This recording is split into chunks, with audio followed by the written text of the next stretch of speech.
Bharat Bhagoi welcome! Bharat Jindabad! Bharat Bhagoi Jindabad! Bharat Bhagoi welcome! Bharat Bhagoi welcome! Bharat Bhagoi Jindabad!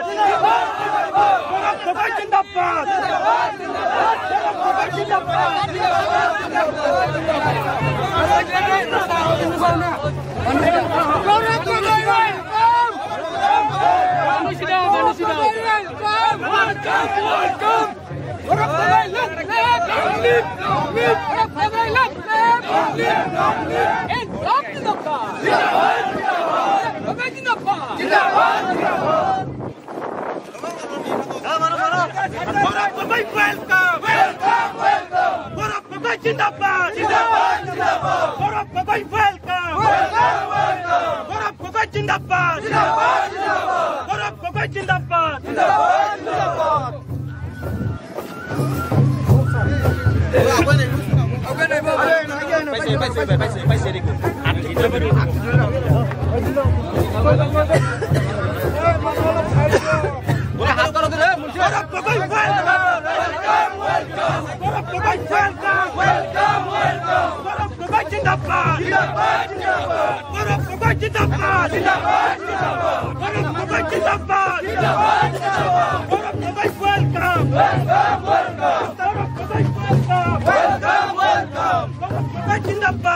Bharat Bhagoi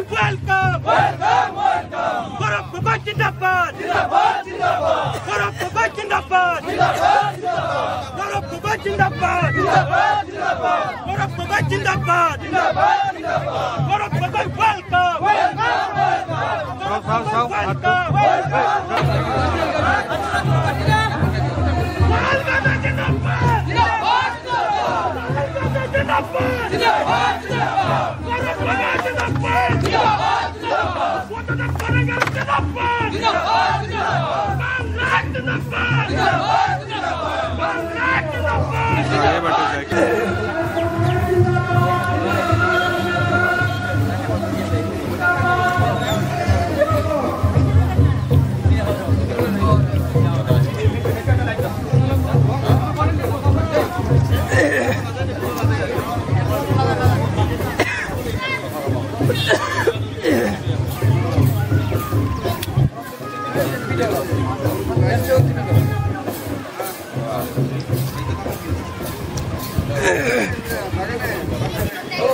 আনন্দিত হৈছে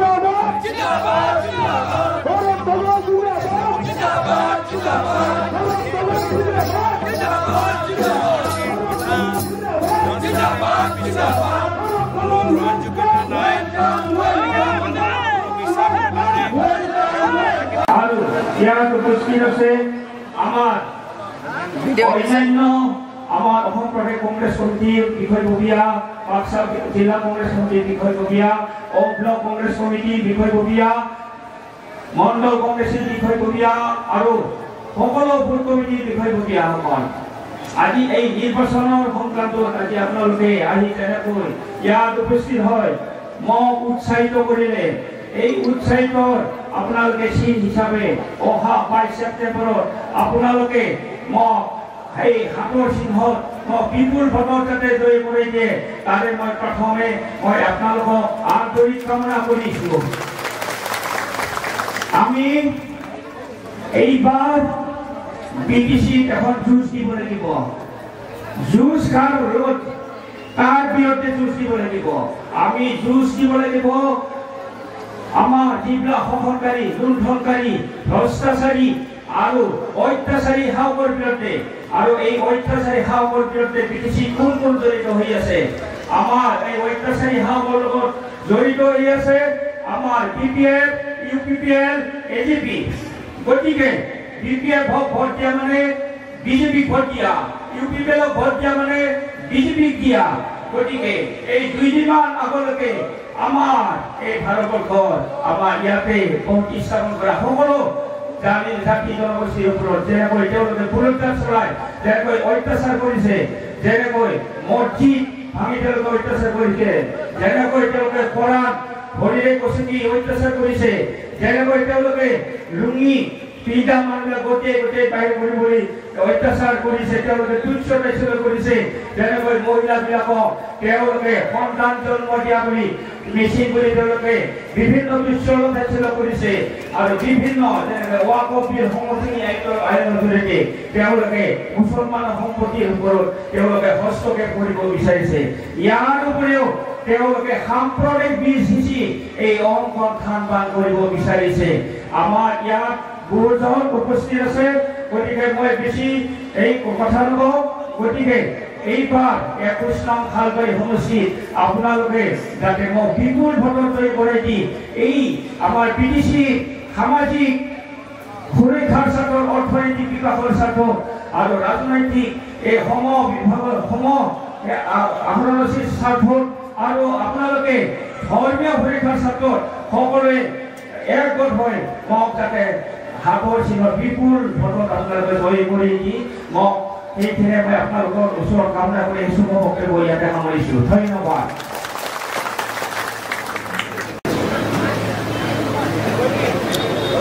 নমস্কাৰ।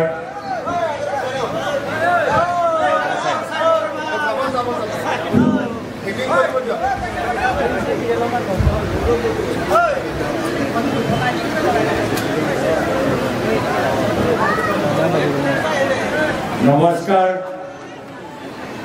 আজি এইখন নিৰ্বাচনী সভাত উপস্থিত থকা আপোনালোকৰ জনপ্ৰিয় প্ৰাৰ্থী আমাৰ জিলা কংগ্ৰেছৰ সভাপতি মাননীয় বুদ্ধদেৱ ভাদাংগড়ী ডাঙৰীয়া, মঞ্চত উপস্থিত বিধায়ক আব্দুল ৰহিম আহমেদ ডাঙৰীয়া, মঞ্চত উপস্থিত অসমৰ প্ৰাক্তন মন্ত্ৰী প্ৰদেশ কংগ্ৰেছৰ উপসভাপতি ৰাজীৱ লোচন পেগু ডাঙৰীয়া, প্ৰদেশ কংগ্ৰেছৰ সাধাৰণ সম্পাদক ষ্টিফেন লাকৰা ডাঙৰীয়া, সাধাৰণ সম্পাদক উদিত ভানু ডাঙৰীয়া, প্ৰাক্তন বিধায়ক অভিজিৎ হাজৰিকা ডাঙৰীয়া, ৰিলিফ এন্ড ৰিহ্যাবিলিটেশন সেলৰ সভাপতি প্ৰাঞ্জিত দাস ডাঙৰীয়া, সম্পাদক কন্দৰ্প কলিতা ডাঙৰীয়া, দ্বিতীয় সম্পাদক নজৰুল ইছলাম ডাঙৰীয়া, মঞ্চত উপস্থিত থকা আমাৰ মাইনৰিটি সেলৰ বিষয়াসকল, প্ৰদেশ কংগ্ৰেছৰ বিষয়াসকল, ব্লক কংগ্ৰেছৰ সভাপতি মহোদয়, ককিলাবাৰী সমষ্টিৰ প্ৰাৰ্থী জগদীশ পদাহী ডাঙৰীয়া আৰু ইয়াত উপস্থিত থকা মোৰ শ্ৰদ্ধাৰ আই মাতৃসকল, বয়োজ্যেষ্ঠসকল, শিক্ষাগুৰুসকল, সাংবাদিকসকল আৰু উপস্থিত থকা শ্ৰদ্ধেয় ৰাইজ, নমস্কাৰ, সালাম আলাইকুম। আজি বিজয় নিৰ্বাচনৰ কথা কওঁতে মোক মনত পৰে প্ৰথমে মোৰ প্ৰয়াত পিতৃ প্ৰাক্তন মুখ্যমন্ত্ৰী তৰুণ গগৈৰ কথা। যেতিয়া প্ৰয়াত মুখ্যমন্ত্ৰী তৰুণ গগৈৰ চৰকাৰ আছিল 2001 চনৰ পৰা 2016 চনলৈকে, সেই সময়ত প্ৰয়াত তৰুণ গগৈদেৱে অপ্ৰাণ চেষ্টা চলালে অসমৰ ভিতৰত শান্তি আনিবলৈ, আৰু বিশেষকৈ বিটিআৰ অঞ্চলত তেখেতে BTC চুক্তি কৰিলে, NDABৰ লগত চুক্তি কৰিলে, বড়ো পিছকৰ চুক্তি কৰিলে।